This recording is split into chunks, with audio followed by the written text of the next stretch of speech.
యాక్చువల్‌గా మన తెలంగాణకి ఒక ప్రత్యేకత ఉంది. అంటే భారతదేశం మొత్తం కూడా బ్రిటిషర్స్ రూల్ చేస్తుండే అప్పుడు. కానీ తెలంగాణ మాత్రం నిజాం ప్రభులు రూల్ చేసేవాళ్ళనమాట. అంటే మన సెపరేట్ కంట్రీ అనమాట. యాక్చువల్‌గా తెలంగాణ ఒక ప్రాంతమో, ఒక రాష్ట్రమో కాదు. ఒక దేశం, ఒక సెపరేట్ కంట్రీ మన తెలంగాణ.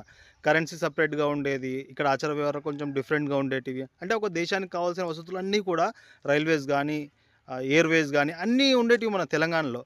తర్వాత ఏమైందంటే భారతదేశానికి స్వతంత్రం వచ్చిన తర్వాత మన జవహర్లాల్ నెహ్రూ, సర్దార్ వల్లభాయ్ పటేల్ కలిసి ఏం చేశారంటే, ఇప్పుడు స్వతంత్రం వచ్చేసింది. మీరు కూడా ఖచ్చితంగా ఇండియాలో కలవాల్సిందే అని చెప్తే, అప్పుడు మన నిజాం మీర్ ఉస్మాన్ అలీ ఖాన్ గారు ఒప్పుకోరనమాట.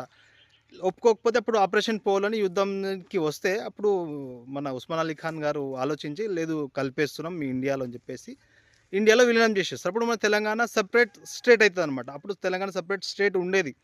అక్కడ ఆంధ్రప్రదేశ్ ఏందంటే చెన్నై నుంచి, మద్రాస్ నుంచి, తమిళనాడు నుంచి విడిపోయి ఆంధ్రప్రదేశ్ సెపరేట్‌గా ఉండే అప్పుడు. కర్నూలు రాజధాని ఉండేది. తర్వాత అందరూ తెలుగు కదా ఇక్కడ మాట్లాడేదని చెప్పేసి ఆంధ్రప్రదేశ్‌ను, తెలంగాణ కలిపేసి ఒక స్టేట్ చేశారు. స్టేట్ చేస్తే అప్పుడు తెలంగాణ ఒక ప్రాంతమైంది. చూడండి ఒక దేశం ఉండేది. తర్వాత ఒక రాష్ట్రం అయింది. ఇప్పుడు తెలంగాణ ఒక ప్రాంతం అయిపోయింది. అప్పుడు కొన్ని అన్యాయాలు జరిగినాయి. దానివల్ల ఇప్పుడు అందరికీ కోపం వచ్చేసి మా తెలంగాణ మాకు కావాలని చెప్పేసి సాధించుకున్నారన్నమాట. ఇక్కడ అఫీషియల్ లాంగ్వేజ్ అప్పుడు ఉర్దూ ఉండేది. అందుకే హైదరాబాద్‌లో కొంచెం వాళ్ళు మాట్లాడే మాటల్లో ఉర్దూ మిక్స్ అయ్యి ఉంటది. ఇది మన తెలంగాణ హిస్టరీ.